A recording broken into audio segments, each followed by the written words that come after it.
Good morning, student. My name is Kavita from Sunita Global School and I will teach you Hindi in class 4th. तो बच्चों, आज की class में आपका फिर से एक बार स्वागत है। पिछली कक्षा में हमने आपकी जो हिंदी की पाठ्य पुस्तक है उसमें से हमने पाठ 11 बकरी और भेड़िया पढ़ना शुरू किया था। हम पढ़ रहे थे कि एक बकरी होती है जिसके 4 बच्चे होते हैं जिनका नाम होता है आले, बाले, पालू और मालू। तो जो बकरी होती है वो अपने बच्चों से काफी ज्यादा प्रेम करती है और वो रोज जो है घास चरने के लिए जंगल में जाती थी और शाम होते ही वो जंगल से वापस आ जाती थी। उसने जंगल के पास ही में जो है एक छोटा सा घर बनाया हुआ था और घर लौटकर वो बड़े प्रेम से अपने बच्चों को दूध पिलाती थी और फिर आराम से सो जाया करती थी। तो कुछ दिनों तक जो बकरी होती है वो जंगल नहीं जाती है क्योंकि उसके घर के आसपास जो छोटे पौधे होते हैं उन्हीं को वो खाकर अपना काम चलाती है। फिर क्या होता है, कुछ दिनों बाद जो है आसपास के पौधे जो होते हैं वो खत्म होने लगते हैं तो वो फिर से जंगल जाने के बारे में सोचती है। पर उसे एक चिंता होती है कि उसके घर के पास एक भेड़िया है जो हमेशा आसपास घूमता रहता है और उसे अपने बच्चों की फिक्र होती है। तो इस फिक्र को उसने उसका निपटारा करने के लिए, अपनी चिंता को उसने सुलझाने के लिए उसने क्या किया, अपने घर का एक दरवाजा बनाया, ठीक है, और अपने बच्चों को समझा दिया कि जब मैं दरवाजा खोलने को कहूँ तभी आप दरवाजा खोलना। और सभी बच्चे अपनी माँ की बात मान लेते हैं। तो बकरी ऐसा ही करती है और बच्चे भी उसकी बात मानते हैं। तो रोज बकरी घास चरने के लिए जाती है। जब वापस आकर लाइन बोलती है, आले दरवाजा खोलो, बाले दरवाजा खोलो, मालू दरवाजा खोलो, पालू दरवाजा खोलो, तो बच्चे तभी दरवाजा खोलते हैं। तो एक दिन क्या होता है, भेड़िया जो होता है वो आसपास ही घूम रहा होता है और पेड़ के पीछे छुपकर और बकरी और उसके बच्चों की सारी बातें सुन लेता है और उसे पता चल जाता है कि ऐसा करने से बच्चे दरवाजा खोलते हैं। तो फिर एक दिन क्या होता है, भेड़िए को तेज की भूख लगी होती है तो वो वापस जो है अब बकरी के जाने के बाद उसके घर के पास पहुंच जाता है और आवाज लगाता है। जैसे कि बकरी अपने बच्चों को बुलाती थी वैसे ही भेड़िया बुलाना शुरू कर देता है। तो बच्चे जो होते हैं, पहले तो बच्चों को थोड़ा संकोच होता है, थोड़ा कंफ्यूजन होता है, पर फिर भी उनको बुला रहे होते हैं तो वो माँ समझ के दरवाजा खोल देते हैं। पर जब वो दरवाजा खोलते हैं तो सामने भेड़िया खड़ा होता है और भेड़िया चारों को एक एक करके खा लेता है। फिर देखा कि जब बकरी वापस शाम को आती है घास चर के तो वो देखती है कि दरवाजा खुला है और उसके बच्चे भी घर में नहीं है और भेड़ियों के जो पैरों के निशान होते हैं उसको जमीन पर मिल जाते हैं। तो पहले तो बकरी खूब रोती है, फिर कुछ सोचकर खड़ी हो जाती है और उसी वक्त फिर उसके बाद क्या करती है, वो बढ़ई के पास यानी सुथार के पास जाती है और बोलती है मेरे सींगों को पहना यानी कि तेज कर दो। ये कहानी, यहाँ तक कहानी हमने अपनी पिछली कक्षा में पढ़ी थी। आज से आगे का पाठ, ठीक है, आगे का जो पाठ है वो हम आज की कक्षा में पढ़ेंगे। तो क्या है, बोलती है कौन, बकरी, कि पहले तो वो खूब रोई, उसके बाद कुछ सोचकर खड़ी हो गई। बकरी उसी वक्त बढ़ई के पास गई और बढ़ई से बोली मेरे सींगों को पैना कर दो। क्या बात है, किसको मारने के लिए सींगों को पैना कर रही हो, बढ़ई ने पूछा। तो बढ़ई पूछता है कि क्या बात है, तुम किसको मारने के लिए अपने सींगों को पैना यानी कि तेज कर रही हो, तीखा कर रही हो। बकरी ने बढ़ई को पूरी बात बताई और कहा अगर तुम मेरे सींगों को अच्छी तरह पहना कर दोगे तो मैं भेड़िए को मार दूंगी। तो जैसे कि मैंने आपको बताया था ये काल्पनिक कहानी है यानी कल्पना से लिखी हुई कहानी है, एक इमेजिनेशन से लिखी हुई कहानी है। तो बकरी बोलती है बढ़ई को कि तुम मेरे अगर सींगों को अच्छी तरह से पहना यानी तीखा कर दोगे तो मैं भेड़िए को हरा दूंगी। बढ़ई ने बहुत अच्छे से बकरी के सींग पहने कर दिए। इसके बाद बकरी एक बार एक तेली के पास पहुंची। तेली यानी जो तेल बेचता है।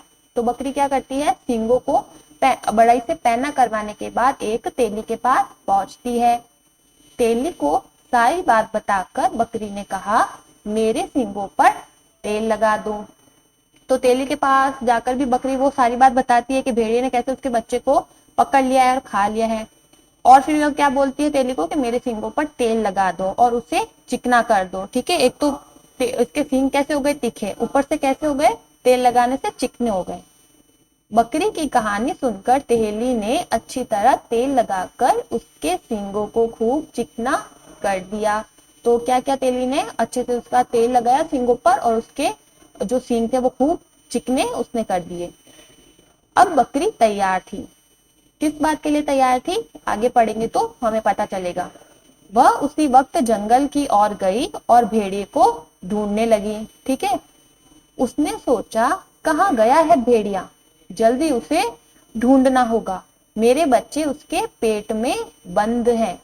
अंधेरे में ना जाने नन्हे बच्चों को कितनी तकलीफ हो रही होगी। तो देखिए, अगर भेड़िए, इसमें क्या बताया गया है कि जो भेड़िया है उसने चारों बच्चों को खा लिया है। खाने से मतलब ये नहीं है इस कहानी में कि बच्चे मर गए हैं। जो बच्चे हैं वो भेड़िए के पेट में, क्योंकि ये मैंने आपको बताया एक काल्पनिक कहानी है, ठीक है, कल्पना से लिखी गई कहानी है, तो इसमें कुछ भी हो सकता है। शिक्षा इसमें हम जब इसे आखिर में हम पढ़ेंगे तो हमें मिलेगी। तो क्या करती है बकरी, कहाँ गया है भेड़िया, जल्दी उसे ढूंढना होगा, मेरे बच्चे उसके पेट में बंद हैं। अंधेरे में ना जाने नन्हे बच्चों को कितनी तकलीफ हो रही होगी। बहुत ढूंढने के बाद बकरी को भेड़िया मिल गया। तो बकरी ने खूब ढूंढा जंगल में, उसके बाद उसे आखिर में भेड़िया मिल जाता है। भेड़िए का पेट बहुत मोटा हो गया था। अब मोटा क्यों हुआ? क्योंकि आले बाले पालू और मालू सब उसके भीतर थे। भीतर थे यानी अंदर थे। किसके अंदर? पेट के अंदर थे। तो उसकी वजह से जो है भेड़िया का पेट बहुत ज्यादा मोटा हो गया था। बकरी ने कहा मेरे बच्चों को लौटा दो। भेड़िए ने कहा तेरे बच्चों को मैंने खा लिया है, अब मैं तुझे भी खाऊंगा। तो बकरी ने जैसे ही भेड़िए को देखा तो उसने एक ही बात कही कि तुम मेरे बच्चों को मुझे वापस लौटा दो। तो भेड़िया क्या कहता है कि तेरे बच्चों को मैंने खा लिया है, अब मैं तुझे भी खाऊंगा। तू क्या यहाँ मरने के लिए आई है? तो उससे प्रश्न पूछता है बकरी से भेड़िया कि क्या तू यहाँ पर मरने के लिए आई है? बकरी को बहुत गुस्सा आया। वह बहुत तेजी से आगे बढ़ी और भेड़िए के पेट में अपने सींग घुसा दिए। तो उसने क्यों अपने सींगों को पैना करवाया बड़ाई से, क्यों अपने सींगों को तेली से चिकना कराया? ताकि वो भेड़िए को मार सके। और वो वैसा ही करती है। बकरी जो होती है वो बड़ी तेजी से यानी दौड़ते हुए भागती है और भेड़िए के पेट में अपने सींग घुसा देती है। भेड़िए का पेट फट गया और आले बाले पालू और मालू पेट से बाहर निकल आए। तो क्या होता है, सींग लग जाती है। जैसे हम कोई गुब्बारा होता है फूला हुआ, उस पर सुई लगाते हैं तो वो फट जाता है। तो वैसे ही जो भेड़िया था वो आले बाले पालू और मालू को खा गया था। वो बच्चे उसके पेट में थे। तो उसके जो बकरी के सींग थे वो तीखे थे। तो तीखी चीज उसके पेट पे लगते ही जो है उसका पेट फट गया और आले बाले पालू और मालू जो थे वो पेट से बाहर निकल आए। बकरी खुशी से चारों बच्चों को लेकर घर लौट आई। खुशी किस बात की थी? क्योंकि उसको अपने बच्चे वापस मिल गए थे। तब से रोज सुबह जाने से पहले बकरी उन चारों को धीरे धीरे से बताकर जाती थी कि वह कितनी बार दरवाजा खोलने के लिए कहेगी और बच्चे भी तब तक दरवाजा नहीं खोलते थे। पहले बकरी क्या करती थी, चारों बच्चों के एक एक बार नाम लेती थी, है ना, जैसे आले दरवाजा खोलो, बाले दरवाजा खोलो, मालू दरवाजा खोलो, पालू दरवाजा खोलो, ऐसे बोलती थी। पर अब उसने क्या किया, बकरी ने अपने बच्चों को ये समझा दिया था कि वो जितनी बार दरवाजा खोलने को कहेगी, जैसे हर रोज वो बोल देती होगी कि आज 4 बार बोलूंगी, आज 2 बार बोलूंगी, आज 5 बार बोलूंगी। तो इस तरह से उसने अपने बच्चों को समझा दिया था। तब से रोज सुबह जाने से पहले बकरी उन चारों को धीरे से बताकर जाती कि वह कितनी बार दरवाजा खोलने के लिए कहेगी। और बच्चे भी तब तक दरवाजा नहीं खोलते जब तक बकरी सुबह बताए अनुसार दरवाजा खोलने के लिए नहीं कहती है। तो इस पाठ से हमें क्या शिक्षा मिलती है? इस कहानी से हमें यह शिक्षा मिलती है कि शत्रु कितना ही बलवान क्यों ना हो, उसे बुद्धि बल से हराया जा सकता है। यानी कि जो शत्रु था, बकरी का शत्रु कौन था? भेड़िया। वो उसका दुश्मन था। कैसे? क्योंकि उसने उसके बच्चों को मार दिया था, मारा नहीं था, एक तरह से खा लिया था और उस बच्चे जो थे उसके पेट के अंदर बंद हो गए थे। तो जो भेड़िया था वो किससे बलवान था? वो बकरी से बलवान था, यानी उसमें बल ज्यादा था।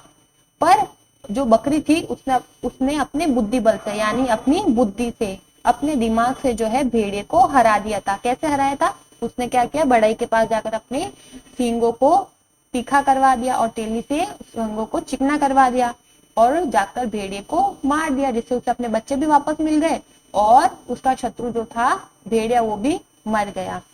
तो इस तरह से ये कहानी हमने पढ़ ली। पाठ का नाम क्या था? बकरी और भेड़िया। तो ये कहानी आप समझ ही गए हो, ठीक है। अब इस कहानी के हम शब्दार्थ देख लेते हैं। शब्दार्थ क्या क्या दे रखे हैं? तो सबसे पहला शब्दार्थ है चिंतित। सबसे पहले क्या दे रखा है? चिंतित। चिंतित का अर्थ क्या होता है? चिंतित यानी कि परेशान। ठीक है, तो फर्स्ट नंबर पर क्या है? चिंतित। चिंतित का अर्थ होता है परेशान। फिर दूसरा नंबर शब्दार्थ है बढ़ई। बढ़ई का अर्थ होता है जो लकड़ी की चीजें बनाता है। तो बढ़ई क्या होता है? जैसे मैंने आपको बताया, जो लकड़ी की चीजें बनाता है या फिर लकड़ी काटने वाला, उसे हम बढ़ई कहते हैं। तीसरे नंबर पर शब्दार्थ है भीतर। भीतर का अर्थ होता है अंदर। फिर चौथा शब्दार्थ है पेट में चूहे कूदना। तो ये एक मुहावरा है जिसे हम शब्द के तौर पर भी लिख सकते हैं। तो पेट में चूहे कूदना यानी बहुत भूख लगना, है ना, तेज भूख लगना। और पेट में चूहे किसके कूद रहे थे? भेड़िए के। तो पेट में चूहे कूदना यानी कि बहुत भूख लगना। फिर पांचवा शब्दार्थ है पैना। तो पैना का अर्थ होता है तेज, है ना, तेज या फिर तीखा।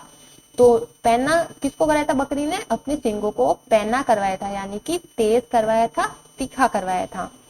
ठीक है, तो आज आपको क्या करना है, अपनी हिंदी की नोटबुक में ये जो शब्दार्थ है वो कॉपी में करने हैं। अब कैसे करोगे? आपको पता ही है, जैसे हम ऑफलाइन क्लासेस में मैं बोर्ड पर आपको लिखकर बताती थी। सबसे पहले हम कक्षा कार्य लिखते थे, उसके बाद हम पाठ का नाम डालते थे, फिर शब्दार्थ हेडिंग लगा के एक लाइन में एक शब्दार्थ और उसका अर्थ लिखते थे। ठीक है, शब्द लिखते फिर उसका अर्थ लिखते। तो देखिए, मैं आपको फिर से एक बार बता देती हूँ कि आपको किस तरह से लिखना है। तो देखिए, सबसे पहले जैसे आपकी कॉपी का पेज है, ठीक है, 10 चैप्टर हमने किया था ईदगाह, उसके प्रश्न उत्तर हमने कर लिए थे। अब आपको क्या करना है, डेट लगाकर कक्षा कार्य लिखना है, नेक्स्ट पेज से, न्यू पेज से, और फिर लिखना है पाठ 11 बकरी और भेड़िया। ठीक है, जैसे मैंने आपको यहाँ पे दिखाने के लिए, समझाने के लिए यहाँ पर एक सैंपल के तौर पर लिखा है। सबसे पहले कक्षा कार्य लिखना है, फिर लिखना है पाठ 11 बकरी और भेड़िया। फिर आपको हेडिंग लगानी है शब्दार्थ। ठीक है, शब्दार्थ हेडिंग लगाएंगे। फर्स्ट हमारा जो शब्दार्थ था क्या था? चिंतित, यानी चिंतित अर्थ का अर्थ होता है परेशान। दूसरा है बढ़ई। बढ़ई का अर्थ होता है जो लकड़ी की चीजें बनाता है। भीतर यानी कि अंदर। चौथा पेट में चूहे कूदना यानी बहुत भूख लगना। पांचवा है पैना। पैना का अर्थ होता है तेज। तो इस तरह से जो है आपको भी अपनी कॉपी में शब्दार्थ करने हैं। कक्षा कार्य लिखने के बाद पाठ का नाम डालेंगे, उसके बाद शब्दार्थ हेडिंग लगाएंगे और एक लाइन में एक शब्दार्थ आपको लिखना है। और जो आप काम करेंगे वो आपको एकदम साफ यानी कि एकदम अच्छी राइटिंग में करना है। मैंने आपको हमेशा बताया हुआ है कि काम आप जो करोगे हमेशा साफ सुथरा करोगे। ठीक है, जो अक्षर होंगे उसको आपको हमेशा सही लिखना है। तो इस तरह से जो है आज आपका होमवर्क क्या हो गया, वैसे ये हमारा कक्षा कार्य है, पर अब आप घर पे बैठ के कर रहे हो तो ये आपका होमवर्क है। क्या करोगे, आज आपको पाठ 11 बकरी और भेड़िया, भेड़िया जो पाठ है उसके क्या करने हैं, शब्दार्थ करने हैं। ठीक है, तो आज की क्लास में हम इतना ही पढ़ेंगे। नेक्स्ट क्लास में हम ये जो चैप्टर है बकरी और भेड़िया, इसके हम प्रश्न उत्तर के बारे में चर्चा करेंगे। ठीक है, तो नेक्स्ट क्लास में इसके प्रश्न उत्तर मैं आपको बताऊंगी, इनके उत्तर बताऊंगी और इनके उत्तर भी मैं आपको समझाऊंगी। ठीक है, तो बच्चों आज की क्लास में इतना ही। उम्मीद करती हूँ ये कहानी आपको अच्छी लगी होगी और पाठ भी आपको समझ आया होगा। तो आज की क्लास में इतना ही, तब तक के लिए धन्यवाद।